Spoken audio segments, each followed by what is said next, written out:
Shivraj homeopathy மருத்துவக் கல்லூரி 25 வருடங்களாக சிறந்த மருத்துவர்களை உருவாக்கி வரும் கல்வி நிறுவனம். Government fixed fees only. Scholarship உண்டு. தொடர்புக்கு 7448835500. தினம்தோறும் விளக்கேற்ற நல்ல எண்ணெய் இதயம் நல்லெண்ணெய். நேர்களே வணக்கம், இது சாணக்கியா. இன்னும் நம்மோடு மூத்த பத்திரிகையாளர் துரை கருணா இணைந்திருக்கிறார். கேட்பதுக்கு நிறைய முக்கியமான விஷயங்கள் இருக்கிறது, கேட்கலாம். வணக்கம் சகோதரா. திடீர் பயணமாக முன்னாள் முதல்வர் ஓ பன்னீர்செல்வம் டெல்லி விரைந்திருக்கிறார். பாஜகவோட நம்ம முக்கியமான லீடர்ஸை சந்தித்து பேச்சுவார்த்தை நடத்தி வருகிறார். என்ன நடக்கிறது? பாஜக, என்டிஏ, அதிமுக நடைபெற உள்ள 2026 சட்டப்பேரவை பொதுத் தேர்தலில் திராவிட முன்னேற்றக் கழகத்தை ஆட்சி அதிகாரத்திலிருந்து அகற்ற வேண்டும் என்கிற எண்ணமும் குறிக்கோளும் பாரதிய ஜனதா கட்சிக்கு இருக்கிறது. பிற மாநிலங்களை விடவும் தமிழகத்தில் தான் திமுகவினரும் திமுக ஆட்சியினரும் பாரதிய ஜனதா கட்சிக்கு எதிராகவும் மாண்புமிகு பாரத பிரதமர் நரேந்திர மோடிக்கு எதிராகவும் மிக கடுமையான விமர்சன கருத்துக்களை முன்வைத்து கொண்டிருக்கிறார்கள். நிச்சயமாக இந்த ஆட்சியை அகற்ற வேண்டும் அப்படிங்கிற அந்த பார்வை இருக்குது. அப்போ பிரதான எதிர்க்கட்சியான அனைத்து இந்திய அண்ணா திராவிட முன்னேற்றக் கழகம் மட்டுமே, அவர்களோடு என்டிஏ இணைந்தால் மட்டுமே இந்த ஆட்சி மாற்றத்தை கொண்டு வர முடியும் என்பதுதான் கடை யதார்த்தம். எனவே ஒன்றுபட்ட வலிமை மிக்க அண்ணா திராவிட முன்னேற்றக் கழகம் வேண்டும் என்கிற கருத்தாக்கம் பொதுவெளிகளில் மக்கள் மத்தியில், குறிப்பாக அண்ணா திராவிட முன்னேற்றக் கழகத்தில் பயணிக்கிற திரு எடப்பாடி பழனிசாமியின் பின்னால் இருக்கிற நிர்வாகிகள் தொண்டர்களுக்கும் சரி, அவரால் நீக்கப்பட்ட திரு ஓபிஎஸ் அவர்கள், ஏற்கனவே நீக்கப்பட்ட திருமதி சசிகலா ஆகியோர் அவர்களுடைய எண்ணமும் கருத்தாக்கமும் அதிமுக ஒன்றுபட வேண்டும். ஒன்றுபட்ட அதிமுக வலிமையாக இருந்தால் கூட்டணிக்கு கட்சிகள் வரும். என்டிஏ உள்ள ஒரு பெரிய கட்சி இருக்குது. கடந்த 2024 நாடாளுமன்ற தேர்தலில் அவர்களோடு இணைந்து போட்டியிட்டவர்களும் இருக்கிறார்கள். அப்போ இந்த சூழல் சரியாக அமைந்தால் மட்டும்தான் திமுக, ஏன்னா திமுக ஆட்சி கட்சியாக இருக்கிறது, அவர்களோடு அணி சேர்ந்திருக்கிற அந்த 8-10 கட்சிகளும் அப்படியே இருக்கிறாங்க. வெளியில் வர்றதுக்கான கொஞ்சம் கூட அறிகுறி இல்லை. ஏன்னா திரு எடப்பாடி கிட்டத்தட்ட ஒரு 100-150 தொகுதி அவர் பிரச்சார பயணம் போகிற போது எல்லாருக்கும் அழைப்பு விடுத்தார். காங்கிரஸ் கட்சி உட்பட, காங்கிரஸ், கம்யூனிஸ்ட், தவாக, இந்த பக்கம் பிசிகா, எல்லோருக்கும் அழைப்பு விடுத்தார். ஆனால் யாருமே வரல, வரமாட்டார்கள் என்பது நிதர்சனம். அப்போ வெளியில் மிக குறைந்தபட்சமாக இருந்தார் 7-8% காலமெல்லாம் அண்ணா திராவிட முன்னேற்றக் கழகத்திற்கு வாக்களித்தவர்கள் அவங்க வெளியில் இருக்கிறாங்க. இப்போ கொங்கு மண்டலத்தில் இருந்து அது ஒரு 1-2% வச்சுக்கோம். திரு செங்கோட்டையனால் ஒரு பாதிப்பு ஏற்பட்டிருக்கிறது. இப்போ இந்த பாதிப்பை சரிப்படுத்துவதற்கு 10% குறைந்தபட்ச வாக்குகள் வேணும். அந்த 10% வாக்குகளை தமிழக வெற்றி கழகம் வந்தால் நாம் வெற்றி பெற்று விடலாம் என்கிற கருத்தாக்கத்தில் தான் அவர் அந்த தாவேக்கா கொடியை பார்த்து உணர்ச்சி வசப்பட்டார். வெற்றி கொடி பறக்குது, எழுச்சி, நாங்கள் பிள்ளையார் சொல்லியெல்லாம் போட்டுட்டோம் அப்படின்னாரு. ஆனால் அது அடைபட்டு விட்டது. தாவேக்கா வருவதற்கான 100% வாய்ப்பே இல்லைங்கிற நிலை. இதையும் தாண்டி அரசியலில் எப்போது வேண்டுமானாலும் எது வேண்டுமானாலும் நடக்கலாம் என்கிற அடிப்படையில் ஒருவேளை பாஜக விட்டு திரு எடப்பாடி வெளியிட போது தாவேக்கா வருகிறதான்னு பார்க்கணும். தாவேக்கா வருவதற்கு இன்னும் கூடுதலான வாய்ப்பில்லை என்பதற்கு திரு செங்கோட்டையன் அங்கே போய் சேர்ந்தது என்பதையும் நம்ம பார்க்கணும். அப்போ இப்படிப்பட்ட ஒரு குழப்பமான சூழலில் இந்த ஒருங்கிணைப்போம் என்கிற அந்த நிலைப்பாட்டில் திரு ஓபிஎஸ் அவர்கள் கடந்த 4 ஆண்டுகளாக பயணித்து வருகிறார். அவருடைய நீட்சியாக தான் இன்றைக்கி டெல்லியில் போயிருக்கார். பாரதிய ஜனதா கட்சியினுடைய அணுகுமுறை, திரு எடப்பாடியினுடைய பேச்சை கேட்டு திரு அண்ணாமலை அவர்களை வெளியேற்றிவிட்டு திரு நயினார் நாகேந்திரனை கொண்டு வந்ததற்கு பிறகு இவர்களுடைய அணுகுமுறை என்பது திரு ஓபிஎஸ்க்கு எதிரான அணுகுமுறையாக இருந்தது. பாஜகவின் உடைய அந்த மத்திய தலைவர்கள், மரியாதைக்குரிய திரு அமித்ஷா, மரியாதைக்குரிய பிரதமர் நரேந்திர மோடி அவர்களுடைய அந்த நெருக்க வட்டாரத்தில் திரு ஓபிஎஸ் இருந்தார். நம்ம பல சந்தர்ப்பங்களில் பார்த்தோம். ஆனால் கடந்த 2-3 மாதங்களுக்கு முன்பு திரு அமித்ஷா அவர்கள் வருகை தந்த போதும், கடந்த மாதம் மரியாதைக்குரிய பிரதமர் நரேந்திர மோடி அவர்கள் வந்தபோதும் திரு ஓபிஎஸ் அவர்களை சந்திக்கவில்லை. திரு அமித்ஷா அவர்கள் சந்திக்காது எனக்கு வருத்தம் அளிக்கிறது என்று ஒரு பேட்டியில் திரு ஓபிஎஸ் சொன்னார். நரேந்திர மோடி அவர்களை சந்திப்பது என் பெரும் பாக்கியம் அப்படின்னு ஒரு கடிதம் கொடுக்குறார். அதில் கடுமையான விமர்சனம் இருந்தது.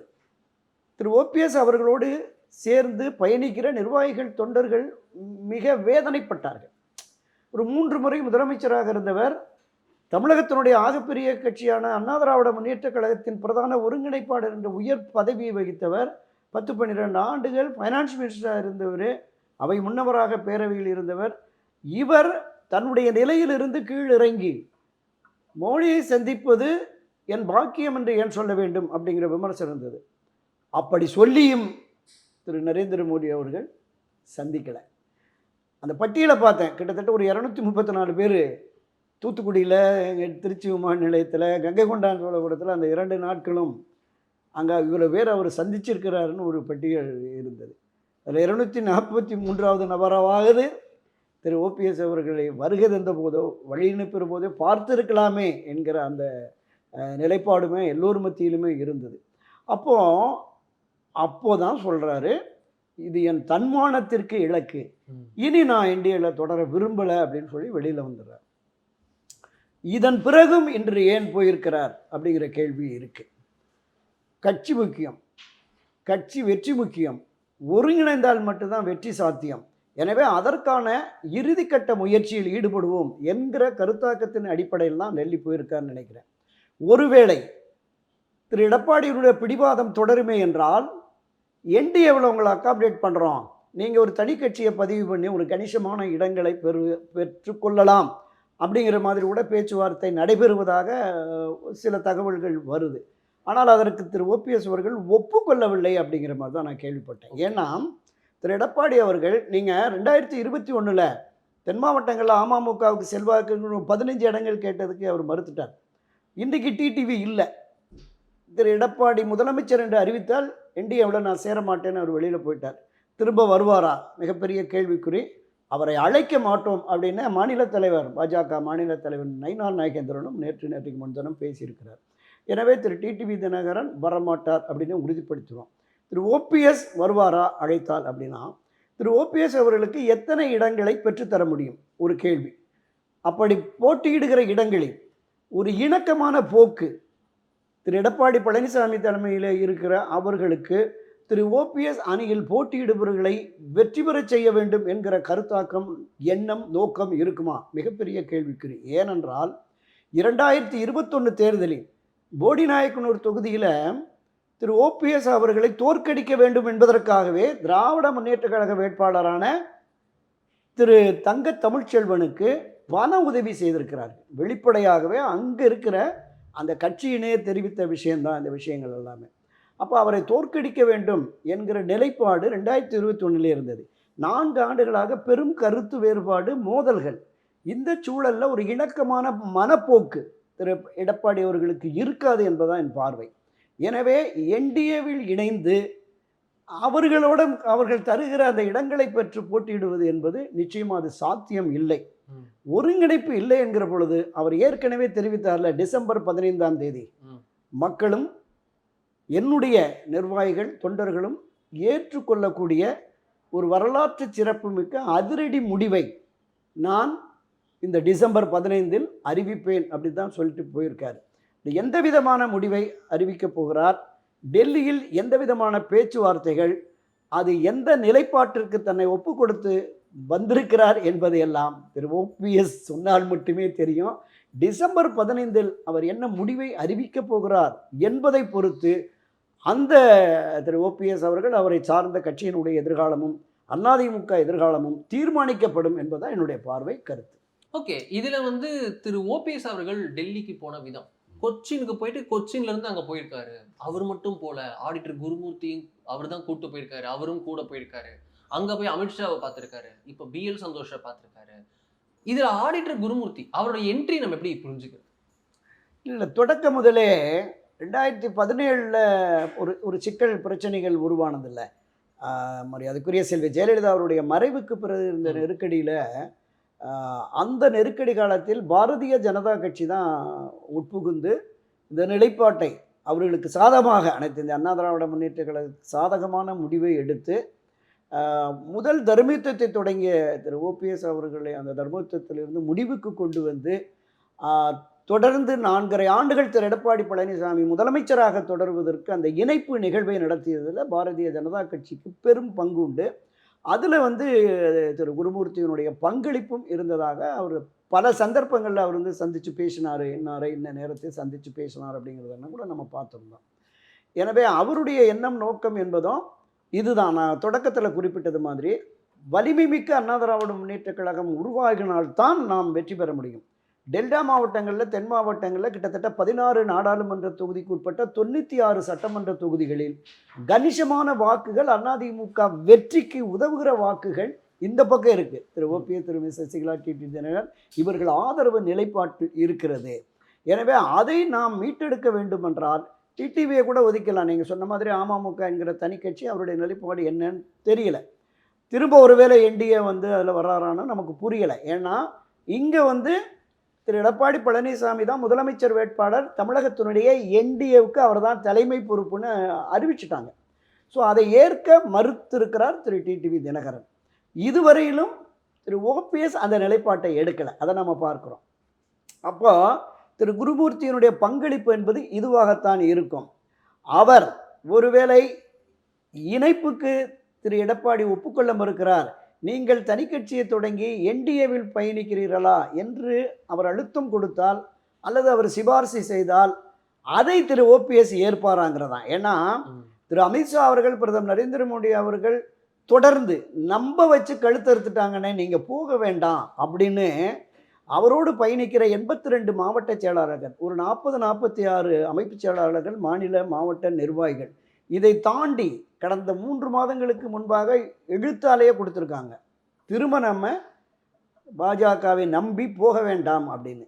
அதே மாதிரி கடந்த வாரம் நடைபெற்ற அந்த செயல்வீர கூட்டத்தில் நிர்வாகிகளும் மாவட்ட மாநில நிர்வாகிகள் கூட்டத்திலையும் ரிட்டனாகவே எழுதி கொடுத்துருக்குறாங்க, வேண்டாம், திரு எடப்பாடி அவர்களுக்கும் பாரதிய ஜனதா கட்சிக்கும் நாம் பாடம் புகட்ட வேண்டும், அதற்கான வியூகத்தை வகுத்து அதற்கான முடிவை நீங்கள் எடுக்கணும் அப்படின்னு. இன்னும் வெளிப்படையாக சொன்னால் கிட்டத்தட்ட 90% பேர் தமிழக வெற்றி கழகத்தோடு இணைந்து கூட ஒரு 30-40 இடங்களை வாங்கி நாம் போட்டியிடலாம் அப்படிங்கிற மாதிரி கூட எழுதி கொடுத்துருக்குறாங்க. ஸோ இந்த கருத்தாக்கத்தின் அடிப்படையில் திரு ஓபிஎஸ்னுடைய முடிவு இருக்கும் அப்படின்னு தான் நான் பார்க்குறேன்.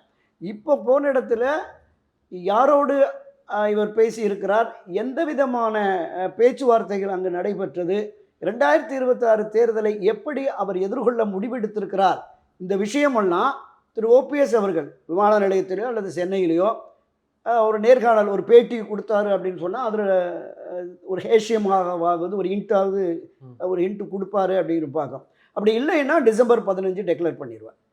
ஸோ இதுவெல்லாம் என்ன நடந்தது என்ன அப்படிங்கிறது.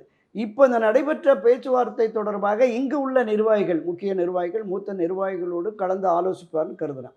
இதை தாண்டி வருகிற 10ஆம் தேதி திரு எடப்பாடி ஒரு பொதுக்குழு அறிவிச்சிருக்காருல்ல, அந்த பொதுக்குழுவில் இந்த ஒருங்கிணைப்பு தொடர்பான குரல் எழும் அப்படின்னு சொல்லி ஓபிஎஸ் முன்னிலையிலேயே முன்னாள் அமைச்சர் திரு வெல்லமண்டி நடராஜன் அன்னைக்கு பேசியிருந்தார். அப்போ அது மாதிரி ஏதாவது குரல் எழுகிறதா, அதற்கு என்ன ரியாக்ட் பண்ண போகிறாங்க, இதை பார்த்துட்டு தான் 15ஆம் தேதி முடிவுங்கிறார். அந்த முடிவை அறிவிப்பதற்கு அந்த பேச்சை தொடங்குறதுக்கு முன்னாடியே குன்னம் ராமச்சந்திரன் முன்னாள் சட்டமன்ற உறுப்பினர் பேச்சை சுட்டி காட்டுறார். அவர் என்ன சொன்னார்னா, காலமெல்லாம் நாம் ரெட்டலையில் போட்டியிட்டு தான் வெற்றி பெற்று திராவிட முன்னேற்ற கழகத்தை வீழ்த்தி வருகிறோம், இந்த தேர்தலிலும் நாம் எல்லோரும் ஒருங்கிணைந்து இரட்டை இலை சின்னத்தில் நின்று போட்டியிட்டு திமுகவை ஆட்சியிலிருந்து அகற்ற வேண்டும் என்பதுதான் நம்முடைய நிலைப்பாடு, அதற்காகத்தான் தொடர்ந்து போராடி வருகிறோம், தொடர்ந்து இதற்கு தடைக்கல்லாக இடையூறாக திரு எடப்பாடி பழனிசாமி இருந்தால் இந்த குழுவை கழகமாக மாற்றி அரசியல் கட்சியாக பதிவு செய்து 234 தொகுதிகளிலும் வேட்பாளர்கள் நிறுத்தி அவரை தோற்கடிக்கணும் அப்படின்னு பேசினார். திரு ஓபிஎஸ் அவர்கள் மக்களுடைய கருத்தை, தொண்டர்கள் நிர்வாகிகளுடைய எண்ணத்தை, உணர்வை திரு ராமச்சந்திரன் வெளிப்படுத்தி பேசுகிறார் அப்படின்னு சொல்லிட்டு தான் இது தொடர்பாக எல்லோரும் எதிர்பார்க்கிற வகையில் மக்களும் ஏற்றுக்கொள்ள வகையிலான ஒரு வரலாற்று சிறப்பு மிக்க அதிரடியான முடிவை டிசம்பர் 15 அறிவிப்பேன் என்று சொல்லியிருக்கிறார். அது என்ன, டிசம்பர் 15 தான் நமக்கு விடை சொல்லணும். டிசம்பர் 10, டிசம்பர் 15 அப்படின்னு போக போக போக இங்கே அமித்ஷா அவர்களுடைய பயணமும் அமைய இருக்கிறது. இந்த 15, 10 இந்த நாட்களிலேயே தான் திரு அமித்ஷா அவர்கள் தமிழகம் வருகிறார். 2 நாட்கள் பயணமாக இருக்கும் அப்படின்ற தகவல் நமக்கு நம்ம சாணக்கியா தான் முதல்ல போட்டிருந்தோம், ரொம்ப கிடைத்திருக்கிறது. இதுல வந்து பிஎல் சந்தோஷோடைய ரோல், அவர் இப்பதான் வந்து தமிழ்நாட்டுக்கு வந்துட்டு போயிருந்தாரு. இங்க அணிப்பிரிவுகள் மாநாட்டுல சிறப்பு விருந்தினா பங்கேற்று போயிருந்தாரு. ஹைரார்கில நட்டாவுக்கு அடுத்து பிஜேபியில அவர் தான் இருக்காரு, அமைப்பு பொதுச் செயலாளராக இருக்கிறார். அவர் வந்து இப்போ ஓபிஎஸ் அவர்களை சந்தித்திருக்கிறார். அவர் வந்து தமிழ்நாட்டுக்கு வந்தப்போ ஓபிஎஸ் சந்திக்கணும்னு விருப்பப்பட்டதால் இங்க சந்திக்க முடியாதன் காரணமாக டெல்லியில் இந்த சந்திப்பு நடந்திருக்கிறது. குருமூர்த்தி அவர்களும் கூட்டு போயிட்டு இருக்காரு. ஸோ இதுல பிஎல் சந்தோஷோட ரோல் அப்படின்னு வரும்போது அமித்ஷாவுடைய பரிபூர்ண ஆசீர்வாதத்தோட இதெல்லாம் நடக்குது அப்படின்னா, ஓபிஎஸ் வந்து வெறும் அவர் வந்து ஒரு கூட்டணிக்கு சேர்றதுக்கா இல்ல ஓபிஎஸ் பிஜேபியில சேர்றதுக்கே வாய்ப்பு இருக்கு அப்படின்ற தகவல்லாம் வருது. உண்மையா வாய்ப்பு இருக்கா? ஏன்னா செங்கோட்டையனருடைய மூவே பார்த்தாச்சு, ஓபிஎஸோட அவர்களுடைய மூவும் பார்ப்போமா? இல்லை, அதாவது ஹேஷியங்களாக வதந்திகளாக நிறைய பரவிட்டு இருக்கு. தமிழ்நாட்டை பொறுத்தவரையில் பாரதிய ஜனதா கட்சியினுடைய அந்த எதிர்ப்பான மனநிலை என்பது நிறையவே இருக்கிறது. நம்ம பார்த்தோம் செல்வி ஜெயலலிதா அவர்கள் காலத்திலிருந்து. இப்போ அது மாறி திரு அண்ணாமலை அவர்கள் வந்ததற்கு பிறகு அந்த போக்கு மாறி இளைய சமுதாயத்திலலாம் வர்றாங்க. அதில் எந்த மாற்று கருத்துமே இல்லை. ஆட்சி அதிகாரத்திற்கு வரக்கூடிய மிகப்பெரிய வெற்றியை பெறுவதற்கான சூழல் இப்போது இல்லை என்றாலும் காலப்போக்கில் அதற்கான சாத்தியக்கூறுகள் அமையலாம், அது வேற. அப்போ இப்போதைக்கு இந்த 2 திராவிட கட்சிகள் தான் கட்டமைப்பு, தொண்டர்கள் பலம், அவர்கள் நிர்வாகிகள் பலம், வாக்காளர்களுடைய ஆதரவு என்கிற நிலை இருக்கிறது. இந்த நேரத்தில் பாரதிய ஜனதா கட்சியில் அவர் தன்னை இணைத்து கொண்டு அல்லது இந்த அனைத்து இந்திய அண்ணா திராவிட முன்னேற்ற கழக தொண்டர்கள் உரிமை மீட்பு கழகத்தை அப்படியே பாஜகவில் போய் இணைக்கிறாரு அப்படின்னு அறிவிப்பு வறுமை என்றால் ஒரு மிகப்பெரிய அளவில் அது மீண்டும் ஒரு பெரிய பின்னடைவை பிளவை சந்திச்சிடும். எனவே அந்த முடிவை எடுக்க மாட்டார் அப்படிங்கிற மாதிரி என்னை போன்றவர்கள் கருதுகிறோம். அவரோடு நெருக்கமாக இணக்கமாக பயணித்தவன் என்கிற முறையில் இது. ஆனால் அடிக்கடி நான் ஒரு வார்த்தை சொல்லுவேன், அரசியலில் எப்போது வேண்டுமானாலும் எது வேண்டுமானாலும் நடக்கலாம், யாரோடும் கைகோர்க்கலாம். அரசியலில் நிரந்தர நண்பனும் இல்லை, நிரந்தர பகைவனும் இல்லை என்பதுதான் கள யதார்த்தம். வெற்றிதான் குறிக்கோள். அரசியல் எதிரியை வீழ்த்துவதற்கு எந்த ஆயுதத்தையும் எடுக்கலாம் என்கிற சாணக்கியத்தனத்தை அரசியல்வாதிகள் கைப்பற்றுவாங்க. அந்த இதை அவங்க நிச்சயமாக எடுப்பாங்க. ஸோ அந்த அடிப்படையில் இவருடைய முடிவு என்னவாக இருக்கும் என்பதை திரு ஓபிஎஸ் அவர்கள் தெரிவித்தால் மட்டும்தான். ஏன்னா இது நிறைய வருது. திராவிட முன்னேற்ற கழகத்தில் என்ன அமைச்சர் பொறுப்பு, அவருக்கு கட்சியில் என்ன பொறுப்பு தர போகிறாங்க, அவை முன்னவராக பேரவையில் போட போகிறாங்க, அப்படிலாம் கூட தகவல்கள் நிறையா வருது.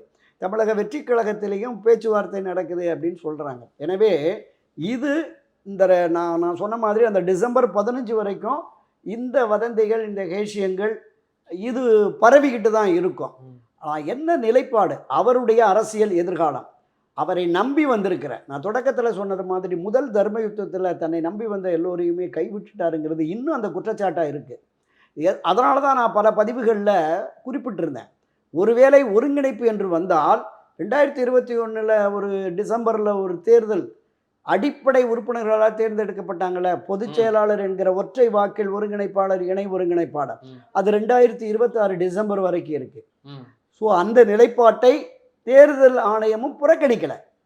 இவர் இடைக்கால பொதுச் செயலாளர் என்கிற மாதிரி இருக்கு. அந்த நீதிமன்றங்களினுடைய தீர்ப்பு இறுதியாக வருகிற பொழுது அதற்கு தக்கவாறு தேர்தல் ஆணையம் முடிவெடுக்கும் அப்படின்னு அறிவிச்சிருக்காங்க. அப்போ அதை தேர்தல் ஆணையம் 26 வரைக்கும் அவர் ஒருங்கிணைப்பாளர், இணை ஒருங்கிணைப்பாளர்னு போகலாம் அப்படிங்கிற மாதிரி ஒரு நிலைப்பாடு வந்ததுன்னு வச்சுங்க. இவர் ஏற்கனவே இணை ஒருங்கிணைப்பாளர் பதவியிலிருந்து விலகி தன்னை பொதுச் செயலாளராக தான் கொண்டு வந்திருக்கிறார். ஸோ அந்த நிலைப்பாடும் அது காலாவதி ஆகி போயிடும். எனவே அப்படிப்பட்ட ஒரு ஒருங்கிணைப்பை சொல்லி அந்த 89 ஜே அணி ஜா அணி இணைந்ததில் அது மாதிரி இவரோடு பயணிக்கிறவர்களுக்கு இங்கே திரு எடப்பாடி பழனிசாமி தலைமையிலான அண்ணா திராவிட முன்னேற்ற கழகத்தில் அவர்களையும் ஒருங்கிணைத்து மாநில, மாவட்ட, நகர, ஒன்றிய, கிளை நிர்வாகிகள் வரையிலும் திரு எடப்பாடி பழனிசாமி தலைமையில் இருக்கிறவங்க அவங்க செயலாளர் பொறுப்பில் இருந்தால் அதற்கு அடுத்த நிலையில் துணை செயலாளர், துணை பொருளாளர் அந்த மாதிரி கொண்டு வந்துடலாம். அது அங்கே நடந்தது 89. மரியாதைக்குரிய அந்த ஜேஎனி ஜானி இணைந்த போது மிக கடுமையாக விமர்சித்த ராம வீரப்பனை தான் தனக்கடுத்து மூத்த துணை பொதுச் செயலாளர்லாம் கொண்டு வந்தாங்க. மிக மிக மோசமான விமர்சனம் பண்ண காளிமுத்து, வளர்மதி போன்றவர்கள் எல்லாமே அமைச்சராகி கொண்டு வந்தாங்க. அந்த நிலைப்பாடை திரு எடப்பாடி பழனிசாமி எடுக்கணும். நம்ம அடிக்கடி பேசியிருக்கோம். திரு எம்ஜிஆர் ஒரு தொண்டனை கூட இழக்க மாட்டேன்னு தனக்கு எதிரான நிலைப்பாடு கொண்டவரெல்லாம் அரவணைத்து தான் கொண்டு போனார். செல்வி ஜெயலலிதா அவர்களும் அதே நிலைப்பாட்டில் இருந்தாங்க. மிகச்சிறந்த ஆளுமை மிக்க, மக்கள் செல்வாக்கு மிக்க, 100% தொண்டர்களின் ஆதரவு மிக்க அந்த இருவரும் தலைவர்களும் விட்டு கொடுத்தார்கள். தனக்கு எதிரானவர்களை எல்லாம் தன் பக்கம் அழைத்தார்கள். அவருடைய எண்ணம், நோக்கம் என்ன? கட்சி முக்கியம், கட்சியினுடைய நலன் முக்கியம், கட்சியின் எதிர்காலம் முக்கியம், நம்பி இருக்கிற தொண்டர்களின் அரசியல் வாழ்வு முக்கியம். இவை எல்லாவற்றையும் தாண்டி திராவிட முன்னேற்றக் கழகத்தை தேர்தல் களத்திலிருந்தும் அரசியலிருந்தும் அப்புறப்படுத்த வேண்டும் என்கிற பிரதான நோக்கம் இருந்ததால தான் அவர்கள் எல்லோரையும் அரவணைத்தார்கள். அந்த நோக்கம் திரு எடப்பாடி பழனிசாமிக்கு உண்மையிலேயே இருக்குமே என்றால் அவர் இந்த ஒருங்கிணைப்புக்கு ஒப்புக்கொள்ள வேண்டும். அப்படி இல்லாத பட்சத்தில் என்ன முடிவை திரு ஓபிஎஸ் எடுப்பார், நம்ம டிசம்பர் 15 பார்த்துக்கலாம். ரொம்ப இன்ட்ரெஸ்டிங்கான நாட்கள் வர இருக்குது. ரொம்ப நன்றி சார், நம்மளோட இந்த ரொம்ப டீட்டெயிலாக பேசுறதுக்கு அமைக்கிறேன். மகிழ்ச்சி, நன்றி.